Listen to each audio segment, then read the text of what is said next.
নমস্কাৰ জনাব বিচাৰিছো এটা বিশেষ খবৰ ইতিমধ্যে অভিলেখ সংখ্যক ভোটত জয়লাভ কৰাৰ পাছত ধুবুৰী সমষ্টিৰ পৰা জয়লাভ কৰাৰ পাছত ৰকিবুল হুছেইনে ইতিমধ্যে নগাঁও যি বিধায়ক আছিল বিধায়ক পদৰ পৰা তেওঁ পদত্যাগ কৰিছে ইতিমধ্যে পদত্যাগ পত্ৰ দাখিল কৰিছে ৰকিবুল হুছেইনে আজি বিধায়ক পদ খাৰিজ কৰিব ৰকিবুল হুছেইনৰ ফালৰ পৰা আৰু এই মুহূৰ্তত জনাইছো এটা ডাঙৰ খবৰ এটা গুৰুত্বপূৰ্ণ খবৰ ইতিমধ্যে ৰকিবুল হুছেইনৰ অৱশেষত বিধায়ক পদ ত্যাগ কৰিলে ৰকিবুল হুছেইনে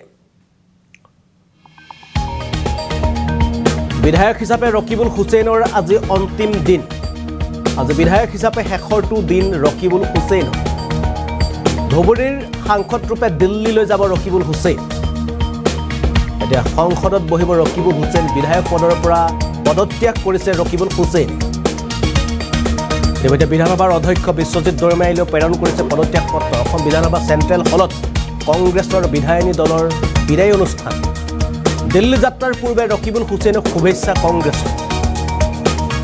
দিল্লী যাত্ৰাৰ পূৰ্বে ৰকিবুল হুছেইনক শুভেচ্ছা প্ৰদান কৰিছে অৱশেষত বিধায়ক পদ ত্যাগ কৰিলে ৰকিবুল হুছেইনে ব্ৰহ্মপুৰ সমষ্টিৰ বিধায়ক আছিল ৰকিবুল হুছেইন বিধায়ক হিচাপে ৰকিবুল হুছেইনৰ আজি অন্তিমটো দিন আৰু ধুবুৰীৰ সাংসদ ৰূপে দিল্লীলৈ যাত্ৰা কৰিব ৰকিবুল হুছেইনে কিয়নো সদ্য সমাপ্ত লোকসভা নিৰ্বাচনত দেশৰ ভিতৰতে সৰ্বাধিক ভোটৰ ব্যৱধানত জয়লাভ কৰিছিল ৰকিবুল হুছেইনে বদৰুদ্দিন আজমলক AIUDFৰ বদৰুদ্দিন আজমলক পৰাস্ত কৰি দেশৰ ভিতৰতে অভিলেখ সংখ্যক ভোটত জয়লাভ কৰা ৰকিবুল হুছেইনে এতিয়া পদ ত্যাগ কৰিছে তেওঁ যি বিধায়ক পদ আছিল বিধায়ক পদ ত্যাগ কৰিছে আৰু এতিয়া এগৰাকী সাংসদ হিচাপে ধুবুৰী সমষ্টিৰ সাংসদ হিচাপে তেওঁ এতিয়া দিল্লী যাত্ৰা আৰু দিল্লীত গৈ তেওঁ ইতিমধ্যে সংসদত ধুবুৰী সমষ্টিৰ যি অভাৱ অভিযোগ আছে যি দীৰ্ঘদিনীয়া সমস্যা আছে সমস্যাসমূহৰ বিষয়ে মাত মাতিবলৈ চেষ্টা কৰিব লাগিব আৰু সেয়েহে এতিয়া দিল্লী যাত্ৰাৰ পূৰ্বে এনেদৰে কংগ্ৰেছৰ বিধায়িনী দলৰ ফালৰ পৰা এনেদৰে তেওঁলোকে ৰকিবুলক বিদায় যি অনুষ্ঠান এই অনুষ্ঠান তেওঁলোকে এনেদৰে আয়োজন কৰাৰ দৃশ্য আমি আপোনালোকক দেখুৱাইছোঁ এনেদৰে ৰকিবুল হুছেইনক বিদায় দিছে ৰকিবুল হুছেইন এতিয়াৰ পৰা এগৰাকী সাংসদ হিচাপে লোকসভাৰ সংসদত দেখা পোৱা যাব ইয়াৰ পূৰ্বে অসমৰ বিধায়ক হিচাপে ৰকিবুল হুছেইনক বিধানসভাৰ মজিয়াত দেখা পোৱা গৈছিল কিন্তু এতিয়াৰ পৰা ৰকিবুল হুছেইনক এগৰাকী সাংসদ হিচাপে সংসদৰ মজিয়াত দেখা পোৱা যাব আৰু ৰকিবুল হুছেইনে এই বিদায়খনত কি মন্তব্য দিলে কি বক্তব্য ৰাখিলে এই সম্পৰ্কে আপোনালোকক দেখুৱাবলৈ চেষ্টা কৰিছোঁ তেখেতৰ কিছু ভাষণৰ কিয়দংশ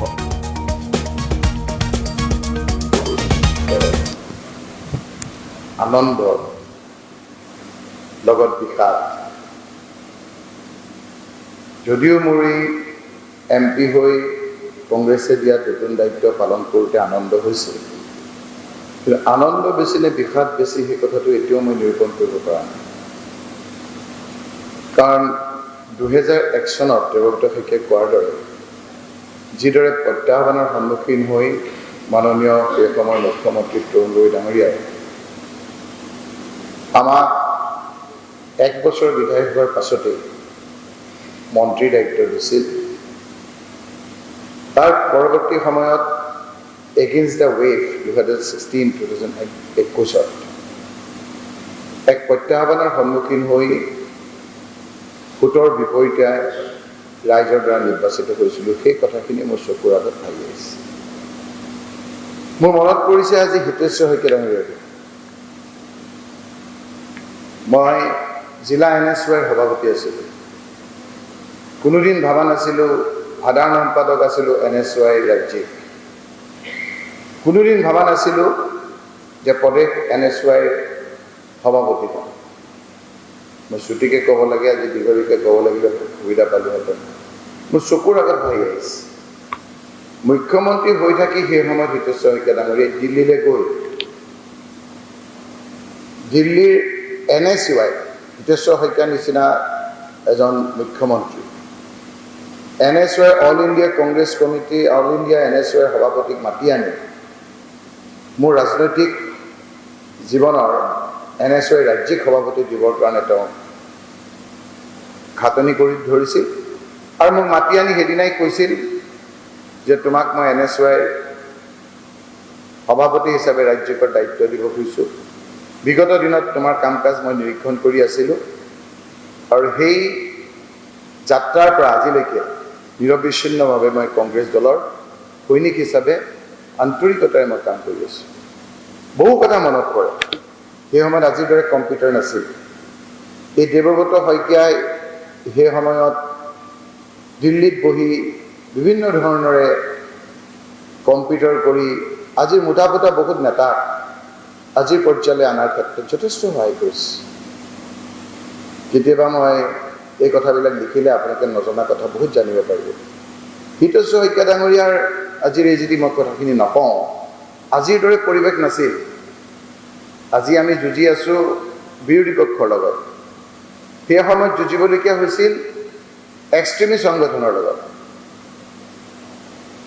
ঘাট প্ৰতিঘাত অতিক্ৰম কৰি আঙুলিত ধৰি হিতেশ্বৰ শইকীয়া ডাঙৰীয়াই আমাক যিটো মৰম কৰিলে, যিটো আশীৰ্বাদ কৰিলে, মই আজি আপোনালোকক ক'লে মোৰ সাক্ষী এজন আছে কাৰণে মই ক'ব বিচাৰিছোঁ।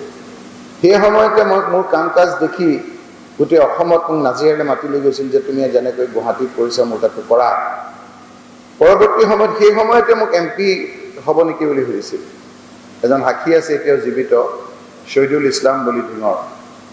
কিন্তু মই তেতিয়া মোৰ দেউতাও থকাৰ কাৰণে মই প্ৰত্যাখ্যান কৰিছিলোঁ। সেই সময়ত সেই প্ৰস্তাৱ তৰুণ গগৈ ডাঙৰীয়া কেন্দ্ৰত মন্ত্ৰী আছিল, তেওঁৰ যোগেদি মোক দিছিল। মই আজি এই সময়খিনিত তেখেতক শ্ৰদ্ধাৰে সুধিছোঁ আৰু গভীৰ শ্ৰদ্ধাঞ্জলি জ্ঞাপন কৰিছোঁ। পৰৱৰ্তী সময়ত তৰুণ গগৈ ডাঙৰীয়াই আঙুলিত ধৰি বিভিন্ন ক্ষেত্ৰত সহায় কৰি আজিৰ এই অৱস্থালৈ আনিছে। কি কৰিছে কি নকৰিছে আপোনালোকৰ নখ দৰ্পণত আছে। যিখিনি কৰিব পাৰিছোঁ নোৱাৰিছোঁ আন্তৰিকতাৰে দলটোৰ হৈ ৰাজ্যখনৰ আপোনালোকে নিশ্চয় প্ৰত্যক্ষ কৰিছে।